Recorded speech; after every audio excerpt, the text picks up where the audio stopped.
Friends எல்லோருக்கும் வணக்கம். Sun Sanghis கிச்சனில் இன்றைக்கி நாம் ராகி கூழ் செஞ்சு சாப்பிட போகிறோம். சூப்பரான உடம்புக்கு ஆரோக்கியமான ராகி கூழுங்க. தயிர் கலந்து சின்ன வெங்காயம் கலந்து சாப்பிட்டோன்னா உண்மையிலே ரொம்ப டேஸ்ட்டு சூப்பராக இருக்குங்க. வாங்க எப்படி செய்யலான்ட்டு பார்க்கலாம். ஃபஸ்ட்டு ராகி மாவு எடுத்துக்கலாம். ராகி மாவு நம்ம வீட்லேயே ராகி வாங்கிட்டு அரைச்சி எடுத்துக்கலாம், இல்லை கடையில் பேக்கெட்டில் விற்கிறாங்க வாங்கிட்டு யூஸ் பண்ணிக்கலாம். இப்போ ராகி மாவு நாம் 3 ஸ்பூன் அளவுக்கு ஒரு பெரிய ஸ்பூனில் எடுத்துக்கலாம். ஒரு பவுலில்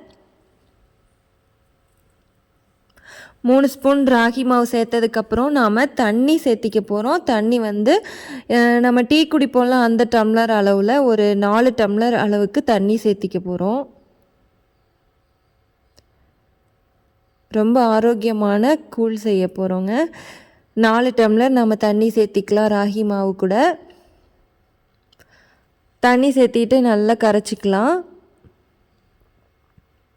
கரண்டியால் கலக்கி விட்டாவே நல்லா கட்டி இல்லாமல் கரைஞ்சிக்கும். இப்போ அடுப்பை ஆன் பண்ணி நாம் அப்படியே கிளறிக்கலாம். கை எடுக்காமல் நாம் கொஞ்சம் நேரம் கிளறிட்டே இருக்கணும், இல்லைன்னா அடி பிடிச்சிக்கும்.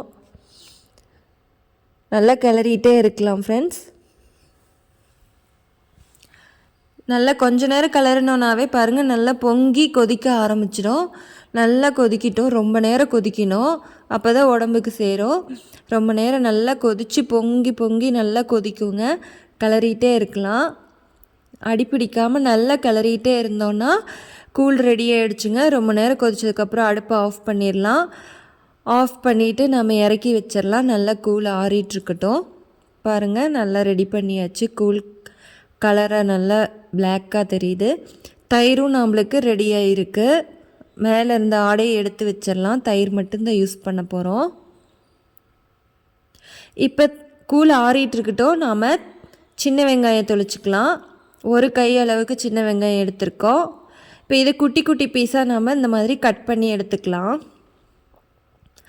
அடுத்து இப்போ கூழ் நம்ம குடிக்கிற பதத்துக்கு சூடு ஆறிடுச்சு. நல்லா வெது வெதுன்னு சூடு இருக்குது.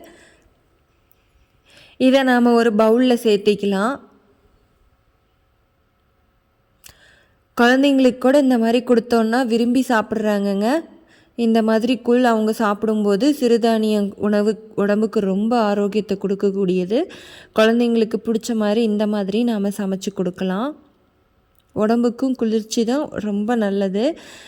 அடுத்து ராகி கூழ் சேர்த்ததுக்கப்புறம் நாம் தயிர் ஒரு கரண்டி சேர்த்திக்கலாம். தேவையான அளவு உப்பு சேர்த்திக்கலாம். இப்போ சின்ன வெங்காயம் தேவையான அளவு சேர்த்திக்கலாம்.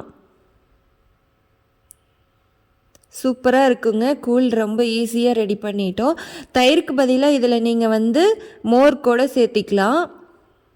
இப்போ நல்லா கூழை கலக்கி விட்டுக்கலாம். வெங்காயம் தயிரும் நல்லா மிக்ஸ் ஆகிற மாதிரி நல்லா கலக்கி விட்டுக்கலாம். இது ஒவ்வொரு ஸ்பூனாக இதை சாப்பிடும்போது இதில் இருக்கிற சின்ன வெங்காயம் கடிச்சிட்டு சாப்பிட்றதுக்கு கூழ் நல்லாவே டேஸ்ட்டு சூப்பராக இருக்குங்க. இந்த மனம் நல்லாவே பிடிக்கும் எல்லாருக்குமே. கண்டிப்பாக நீங்களும் இது மாதிரி ட்ரை பண்ணி பாருங்கள். ரொம்ப ஆரோக்கியமான கூழ். காலையில் இந்த மாதிரி சாப்பிட்டோன்னா உடம்புக்கு ரொம்ப நல்லது. அனைவரும் இது மாதிரி செஞ்சு பாருங்கள். இந்த வீடியோ பிடிச்சிருந்தால் லைக், ஷேர் அண்ட் சப்ஸ்கிரைப் பண்ணுங்கள் ஃப்ரெண்ட்ஸ். தேங்க்யூ.